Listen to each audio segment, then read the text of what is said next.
Hello everyone, स्वागत है आप सभी का एक बार फिर से आपके प्यारे पुनीत सर की क्लास में। और आज का सेशन आप सभी बच्चों के लिए बहुत ही इंस्पायरिंग होने वाला है, क्योंकि आज हमारे साथ है यूपी से अंशु, जिनका हाल ही में जो रिजल्ट आया था 1 जनवरी को नए साल पे, जिनका आरआरबी पीओ और आरआरबी क्लर्क दोनों में सिलेक्शन हुआ है। तो आइए इनसे बात करते हैं। तो अंशु, सबसे पहले तो कॉन्ग्रेचुलेशन, कैसा लग रहा है आपको और अपने बारे में आप मुझे कुछ बताइए। सर मुझे बहुत अच्छा लग रहा है। एंड जब से रिजल्ट आया है तब से मुझे यकीन भी नहीं हो रहा कि मैंने क्लियर किए एग्जाम। और सर सीरियसली मैं आपको सारे क्रेडिट्स दूंगी बिकॉज मैंने आपको ही फॉलो किया है ऑलवेज। एंड आपकी रीजनिंग में ही सर मुझे हमेशा रीजनिंग में ही फुल में से फुल मार्क्स आए हैं ऑलवेज। सबसे ओके, ज्यादा स्कोर बहुत बढ़िया। रीजनिंग में ही मिला है। तो आरआरबी पीओ के प्री में और आरआरबी क्लर्क में प्री में आपके क्या क्या स्कोर रहा? आप पहले प्री की बात करते हैं, रीजनिंग के अंदर आपका। सर आरआरबी पीओ के प्री में सर में 65.5 मार्क्स थे। जो कि एक्चुअली मैंने सर 60 अटेम्प्ट किया था, बट विद एक्यूरेसी 65.5 मार्क्स, 5.5 की ग्रेस मिली थी। एंड अच्छा, पीओ प्री में पीओ थे वाले में, सर। पीओ प्री में। जी सर। जी सर, और पीओ ओके। के प्री में 76.5 मार्क्स। अच्छा, और रीजनिंग में कितने थे इसमें? सर रीजनिंग में 38.5 थे प्री में। एंड शायद क्लर्क में भी सेम, अप्रोक्सीमेटली सेम ही था सर दोनों में। अप्रोक्स मतलब जितने किए उतने मार्क्स आ जाते हैं या उससे ज्यादा आते हैं, नॉर्मलाइजेशन करके? ऑलमोस्ट एक आधा मे भी गलत रॉन्ग हो सकता है, बट अदरवाइज फुल थे। तो आरआरबी जी पीओ सर। प्री में आपने कितना स्कोर किया था पीओ में टोटल? पीओ में सर 65.5। और क्लर्क में? 76.5। अरे वाह, बहुत बढ़िया, बहुत बढ़िया। तो आरआरबी जी पीओ सर। की अगर मैं बात करूं, पीओ और क्लर्क दोनों में ही, रीजनिंग में मेंस में आपका कैसा रहा स्कोर? मेंस कैसा रहा आपका रीजनिंग का? सर रीजनिंग में मेंस में अगर पीओ की बात करूँ तो मैंने 21 अटेम्प्ट किए थे। एंड मुझे 16.25 मार्क्स आए हैं।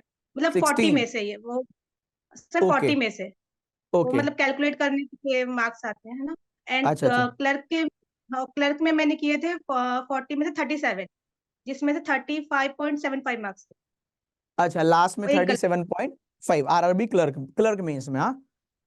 जी सर। चलिए, तो मुझे आप ये बताइए, रीजनिंग का जो आपकी तैयारी करने का प्रोसेस था वो कैसा रहा? और आपकी जो जर्नी है वो कब से स्टार्ट हुई है? क्योंकि मैंने इंजीनियरिंग की है, बीटेक स्टूडेंट हूँ, तो मेरे पे ज्यादा ही प्रेशर था कि बस जॉब चाहिए थी। तो 2022 में मैंने सोचा था मैं आरआरबी पीओ क्लर्क दोनों कि करूंगी। तो उस टाइम पे सर स्कोर तो अच्छा था मेरा एकदम मॉक टेस्ट में। लेकिन मैं ज्यादा ओवर कॉन्फिडेंट हो गई थी एग्जाम में जाकर के, बिकॉज रीजनिंग इतनी अच्छी थी कि मैं सोचा 40 में से 40 करूंगी, लेकिन वो एक पजल में फंस गई। तो वो मेरा एक बार में सारा खराब हो गया। तो उसके ओके। बाद में सर मैंने प्राइवेट जॉब ज्वाइन कर ली थी, क्योंकि मुझे लगा अब होगा नहीं। उसके बाद मैंने आईबीपीएस पीओ का प्री दिया था ऐसे ही। तो उसमें मेरा सिलेक्शन हो गया। तो अब वो जाहिर सी बात है, प्राइवेट जॉब ज्वाइन की तो 6 मंथ तो करनी पड़ती है। तो 6 मंथ के बाद जॉब छोड़ने के बाद में 2023 से फिर मैं इसमें आ गई थी। तो मेरे प्री सारे क्लियर हुए, उसके बाद में इस साल मैंने मेंस भी क्लियर कर लिए। Last year pre clear, mains clear नहीं हुए थे। अच्छा, मतलब आपकी जर्नी तो, जो अगर मैं बोलूं कि कंटिन्यूअस जो आपने पढ़ाई करी है वापस 2023 से जी सर। स्टार्ट किया है, हाँ।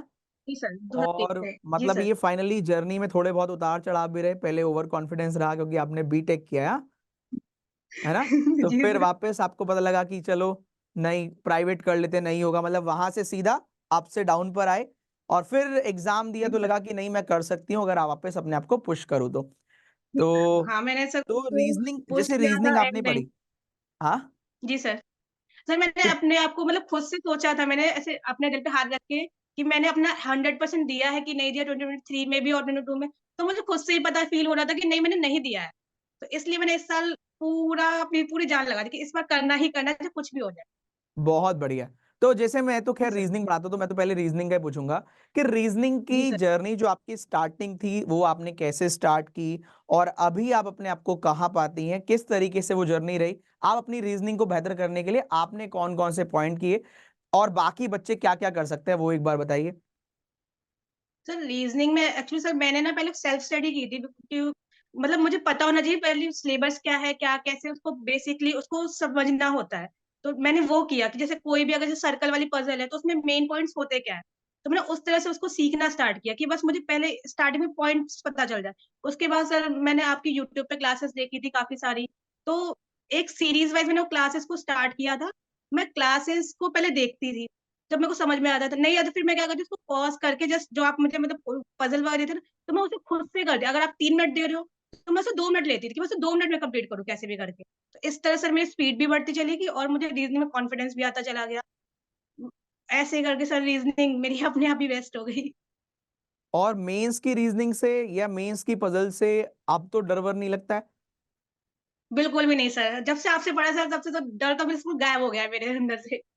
तो मेन डर जैसे नहीं बचा। बोलते लोग मेंस की चीजें होती नहीं है या मेंस टफ लगता है, तो मेंस में रीजनिंग के अंदर आपने कैसे चीजों को हैंडल किया? सर रीज़निंग में अगर मेंस की रीज़निंग है तो जैसे कि आपको खुद पता होता है, जैसे सर मेरी प्रॉब्लम क्या है, जो फ्लोर वाली पज़ल होती है ना, मैं उसमें थोड़ा-थोड़ा घबरा जाती हूँ कभी-कभी, चाहे वो प्री में भी हो।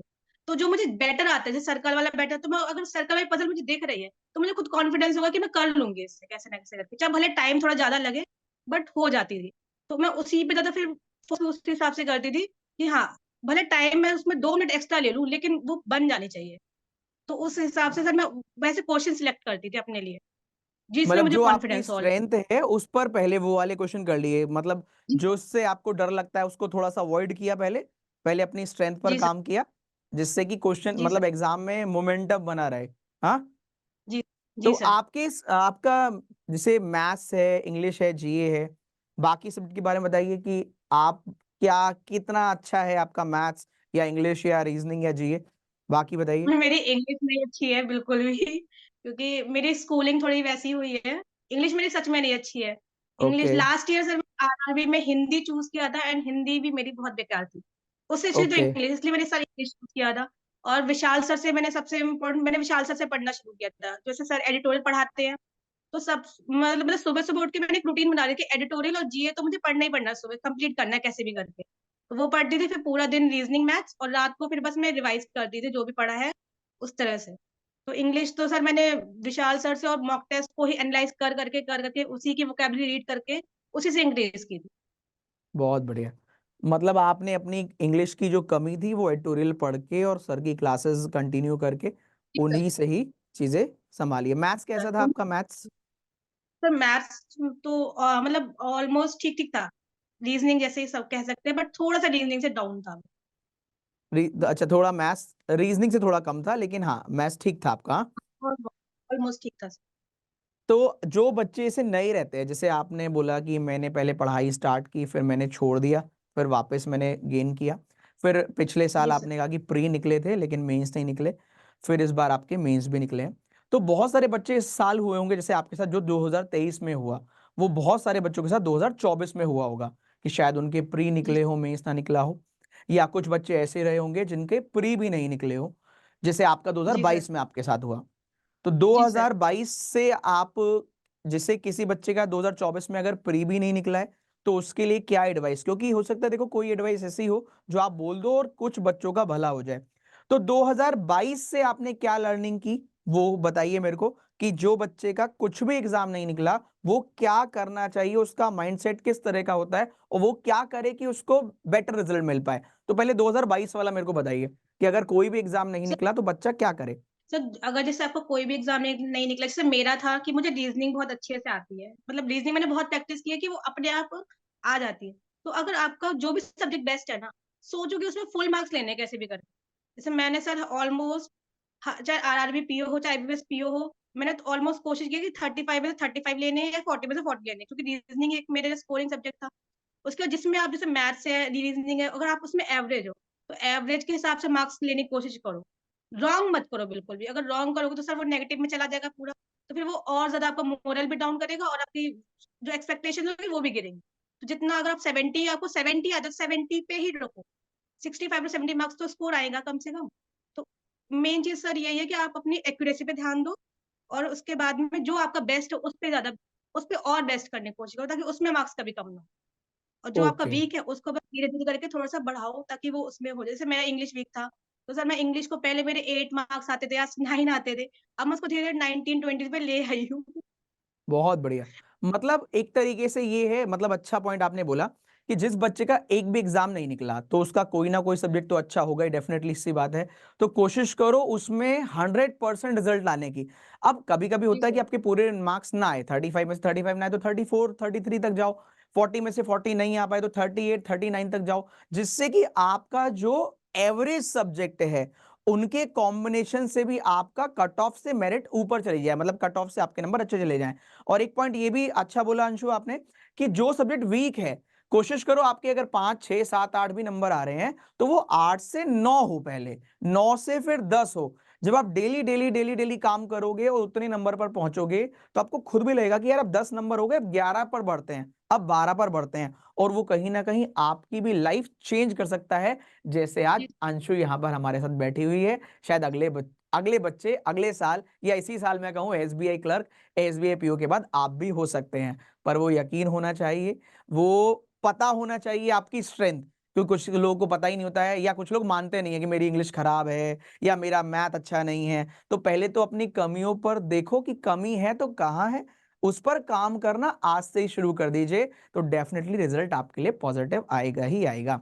अब अंशु दूसरी बात करते हैं कि जब प्री निकल रहा था और मेंस नहीं निकल रहा था, तो कुछ बच्चे 2023-24 में ऐसे होंगे जिनका प्री निकला होगा और मेंस नहीं निकला, तो उनके लिए आपकी क्या एडवाइस रहेगी, उनके लिए भी बताइए कुछ। सर, उनके लिए एडवाइस ये रहेगी कि प्री में तो ऑलरेडी आपकी कमांड है ही है, तो प्री की उतनी प्रैक्टिस ना करके उस पे मेंस में प्रैक्टिस करनी ज़रूरी है, कि आप मेंस में पहले से शुरू हो जाए। जैसे सर मैं एक चीज़ रियलिटी बताती हूँ, मेरे साथ ऐसा हुआ था जब मैंने एसबीआई क्लर्क 2022 में दिया था, पहली बार में ही वो मेरा क्लियर हो गया था प्री, बट मेंस में क्या हुआ सर, वो करंट अफेयर्स का ही पूरा खेल था। मैं पढ़ के गई थी अक्टूबर से लेकर जनवरी तक, और पेपर में था मार्च से लेकर सितंबर मंथ तक, तो मैं वहाँ फँस गई थी। तो मेरा उस वज़ह से उस साल नहीं हुआ, और इस साल जब क्या कहते हैं 2023 का दिया था मैंने एसबीआई क्लर्क, तो उसमें थोड़ा-सा रीज़निंग मेरा बहुत ही ज़्यादा वो टफ लेवल आया था मेरे उसमें, तो वो थोड़ा-सा उसमें चला गया। तो एक चीज़ है सर, करंट अफेयर्स तो आपको अगर आप अगले साल की प्रिपरेशन करो तो आप स्टार्टिंग से पढ़ना शुरू कर दो, क्योंकि आरआरबी, पीओ क्लर्क में भी बहुत टफ आई थी करंट अफेयर्स। कि मैं तो ये सोच रही थी कि मेरी कट ऑफ ही क्लियर हो जाए वही बहुत है, फिर भी एक्सपेक्टेशन ज़्यादा मार्क्स आ गए हैं। तो करंट अफेयर पे मेन फोकस करना सबसे इम्पोर्टेंट है। दूसरा होता है सर कंप्यूटर, उसमें बेसिकली मार्क्स बहुत ईज़िली लिए जा सकते हैं। तो उसमें मार्क्स बढ़ाना, और फिर जो आपका बेस्ट सब्जेक्ट हो उसमें करो, बाकी सब में एवरेज भी ले आएँगे तब भी सब बहुत ईज़िली हो सकता है। और सबसे इम्पोर्टेंट है कि रॉन्ग मत करो। मैंने रॉन्ग करके बहुत बड़ी गलती की थी लास्ट ईयर, जिसकी वजह से मेरा बहुत नुकसान हुआ था, बट इस साल नहीं। चलो बहुत बढ़िया। मतलब मेंस के बच्चों के लिए एडवाइस बेसिकली ये है कि अपने अच्छे सब्जेक्ट को और अच्छा कीजिए, और जी जो सर। सब्जेक्ट इजी है उस पर और काम कीजिए, जीए को बिल्कुल मत छोड़िए, क्योंकि हो सकता है आप जितने महीने का पढ़ के जाए उससे 2 महीने पहले या 2 महीने के बाद का आ जाए। तो जितना हो सके, जितना ज्यादा हो सके वो कंटिन्यूटी में पढ़िए जीए भी, ये नहीं कि एग्जाम से बस 5-10 दिन पहले पढ़ रहे हैं, वरना कहीं ना कहीं डिमोटिवेशन रहेगा कि यार ये सब्जेक्ट कैसे निकलेगा। मेरे काफी साथ बच्चों हुआ के था साथ ये सर, हो इसमें जाता है। आरआरबी में भी ऐसे ही हुआ था। जो क्या कहते हैं, अप्रैल महीने से सर 5-6 क्वेश्चन थे, मैंने अप्रैल महीने छोड़ दिया था, मैंने पढ़ा ही नहीं था। बाद में मुझे रिग्रेट हुआ कि अप्रैल महीने से बहुत डायरेक्टली क्वेश्चन्स आए हुए हैं। बाकी मंथ से ऐसे स्टेटमेंट वाइज़ आए थे। तो और इसलिए जनरली मतलब ऐसा स्टार्ट होता कर है, दो। ऐसा माना भी जाता है कि जो मंथ आप नहीं पढ़ोगे ना उसी मंथ से क्वेश्चन हाँ, आने हैं ना, यही होता है ना कि जो हम हाँ, छोड़ते हैं वो वही बात एग्जाम में है। चीजें देखने को मिलती हैं। तो क्यों छोड़ना है जी सर। भाई, जब आप पढ़ सकते हो तो पढ़ लीजिए ना। जैसे अभी जनवरी स्टार्ट हुआ है तो अभी आपके एग्जाम है, तो आज से ही पढ़ना शुरू कर दो, डेली डेली डेली पढ़िए, सुबह सुबह अभिजीत सर की क्लास डेली पढ़ाते तो हैं। मैथ्स पढ़िए अरुण सर से, इंग्लिश पढ़िए विशाल सर से, और रीजनिंग तो चल ही रही है। तो बहुत बढ़िया अंशु। और कुछ आप कहना चाहें इस जर्नी के बारे में, कुछ भी शेयर करना चाहे तो कर सकते हैं, वैसे सर तो मेरा काफी अच्छा था, आपने बताया। मेरा मैं सर आपकी जो आप स्पीड मैथ लेते, वो स्पीड रीजनिंग लेते थे ना शाम के, रात के टाइम शायद 11 नहीं अच्छा 10:30 या अच्छा, 11 रैपिड के फायर आस 11:30 के अप्रोक्स। रैपिड फायर लेते थे ना सर। सर मैं उसमें डेली आती थी। मैं हमेशा ये सोचती थी कि कैसे भी करके एक बार मेरा 1 में से 10 में से किसी में भी एक रैंक आए कि सर मेरा एक बार नाम ले लें। और आज मैं आपसे लाइव बात कर रही हूँ, मुझे बहुत खुशी हो रही है। मेरा उसमें चलो हमेशा रैंक इम्प्रूव करने की कोशिश करती थी, फिर भी मैं 19 18 पे रह जाती थी। स्टिल मैं 35 में 35 ले लेती थी सर मैं।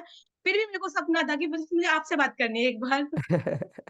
चलो, तो वो सपना अच्छी बात है आपका सिलेक्शन के बाद पूरा हुआ, और जी बहुत सर। अच्छा लगा आपसे बात करके। कोशिश रहेगी अगली बार जब हम लोग मीटअप रखेंगे आप आइएगा, जरूर मिलिएगा उसमें। मैं ज़रूर आऊँगी, और मैं उसी के लिए इतना सोच के बैठी थी कि बस आपसे मिलूँगी ज़रूर मैं आकर के। चलो बहुत अच्छा, बहुत बढ़िया बहुत बढ़िया। तो फाइनली सभी लोगों से कहना है, आप भी जो भी इस वीडियो को देख रहे हैं, अंशु की बातों से काफी कुछ आपने सीखा होगा। आप भी सीख कर आगे बढ़े, सिलेक्शन ले, और नेक्स्ट वीडियो आपके साथ भी हम लोग करेंगे। और पढ़ते रहिए, आगे बढ़ते रहिए। रात 10 बजे 10 पजल रामबाण है, और जैसे अभी अंशु ने बोला वो रैंक के साथ पोल वाला, आप भी कोशिश कीजिए उस रैंक के साथ पोल वाले सेशन में टॉप 10 में आने की, और इसी तरीके से मेहनत करते रहेंगे तो आप भी अपने लक्ष्य तक जरूर पहुंचेंगे। तो Anshu, wish you all the very best आपकी आगे की जर्नी के लिए। बहुत अच्छी आपकी जर्नी रहे और आप जीवन में खूब तरक्की करें। Wish you all the very best. Thank you so much sir.